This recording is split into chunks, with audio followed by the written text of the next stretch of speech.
दरम्यान मोठा गाजावाजा करून सेवेत दाखल करण्यात आलेली मुंबई ते विजयदुर्ग ही रोरो सेवा महिनाभरात स्थगित करण्यात आलेली आहे.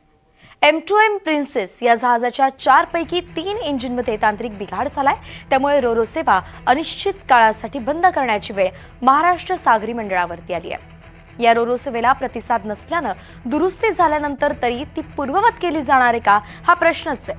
दरम्यान दुरुस्ती करण्यासाठी 10 दिवसांचा अवधी लागणार असल्याची माहिती सागरी मंडळानं दिली.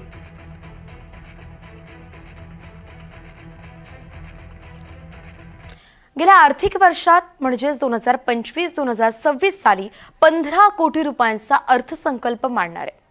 म्हाडा येत्या 2 दिवसांत 2026 आणि 2027 या नव्या आर्थिक वर्षासाठी अर्थसंकल्प सादर करत आहे. अर्थसंकल्पात म्हाडाच्या मुंबई, पुणे, कोकण, नाशिक, अमरावती, छत्रपती संभाजीनगर आणि नागपूर या मंडळांमार्फत किती सदनिकांचं बांधकाम करण्याचं उद्दिष्ट असेल आणि त्यासाठी किती कोटींची तरतूद करण्यात येईल हे या निमित्तानं स्पष्ट होईल. यंदाचा अर्थसंकल्प 16,000 कोटींचा आकडा ओलांडेल अशी ही माहिती एका अधिकाऱ्यानं दिली आहे.